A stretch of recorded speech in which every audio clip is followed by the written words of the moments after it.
In this video, we're talking about how to speed up your games of BattleTech. Swoosh! Yes! Nice and quick. Off Yes. the bat. Boom.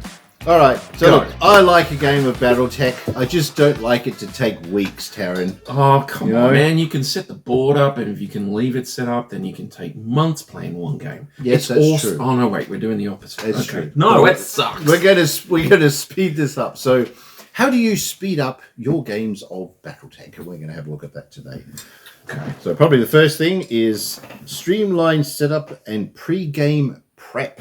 Make sure you've got all your stuff Yes. ready. Yes. Make sure you've got your dice. You want as many pairs of different colored D6s as you can find. Yes. Because that will help you. That's right. We'll talk about some of that in a bit later, won't we? In one of the other tips. But yes, make sure you've got, and look, just maybe have some extras, because if someone rocks up and they haven't got a pen and they haven't got this, they haven't got that, at least you can help them out. So make sure every player's got what they need. Got your record sheets, Yep. got something to mark on them Yep. with, you've got all of your junk that's there, and importantly, make sure that you've got all of the rules that apply to anything that it is that you're using that's specific, maybe optional. Yep. And I prefer to have a cheat sheet for it, so I know what book I have to look in and what page it is that I'm looking at. That's it. That's exactly right. That also helps with simplifying your decision making, which is actually one of the points that we wanted to bring up. So maybe have someone who's supposed to actually look up the rule if there's a discrepancy. Yep. If there's more than two of you playing, if you're playing in pairs. Team games are actually quite good for that, because you can then have someone do other jobs and it helps speed up the game. That can also apply if you have like a games master that's running games for people that are maybe learning. Yes. Have them be the ultimate arbiter of the rule book.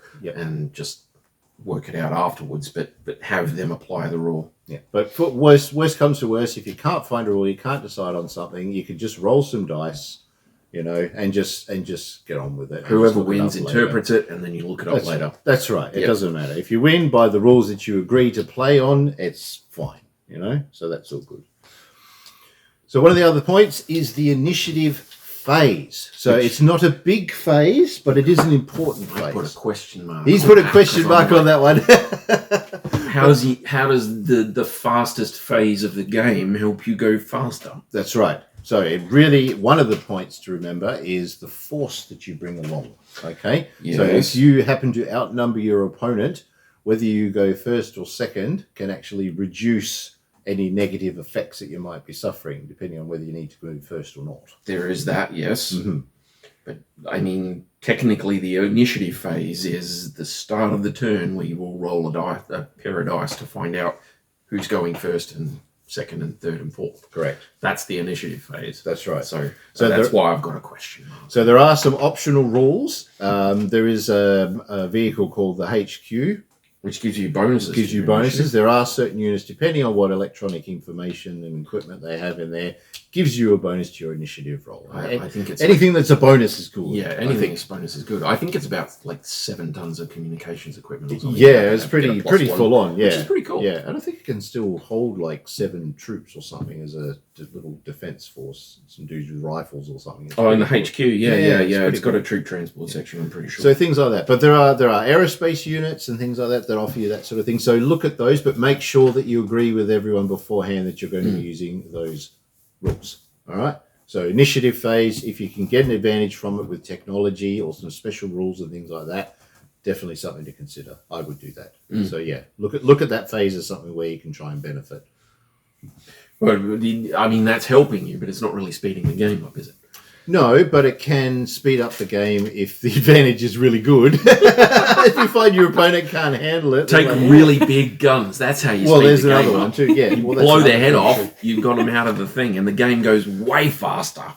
That comes it on to step number 5 that we've got here, speeding up combat resolution. And the best way to do that is, take big guns. Big guns. Something that chews through a lot of armor and things like that. That's going to be your best friend. That's what you want to look at. And there's a lot of weapons out there that can do some really big damage.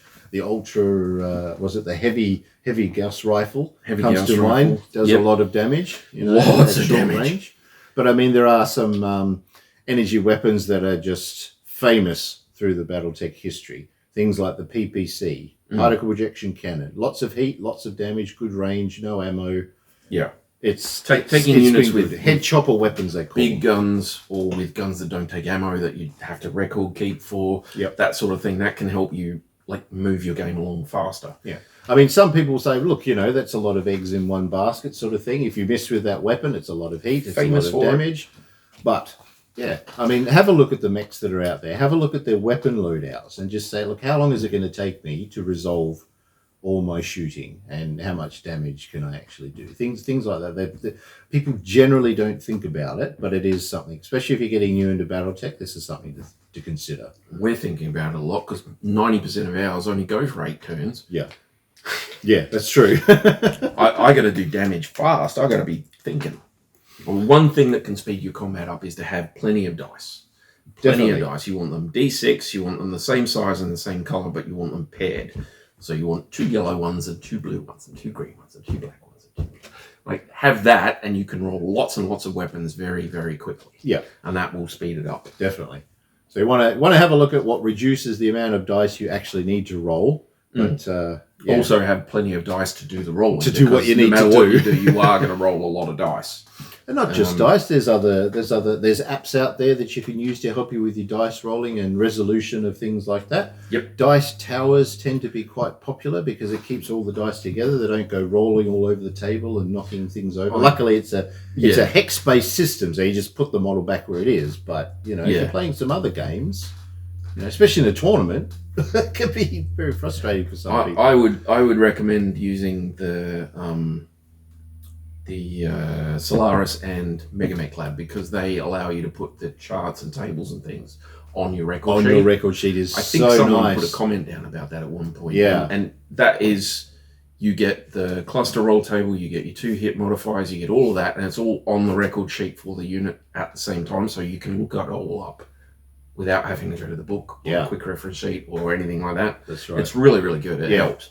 Yeah, some of the apps and things like that. But even in the main rule book, there are quick reference sheets at the back.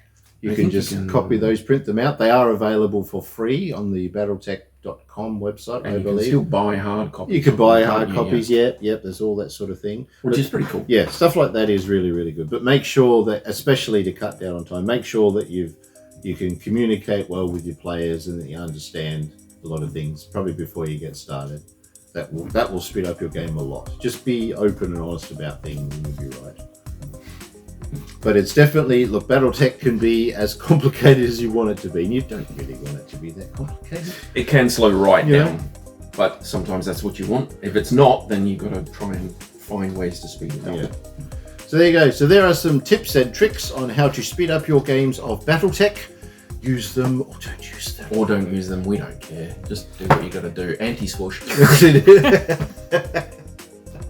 Bye-bye. Bye.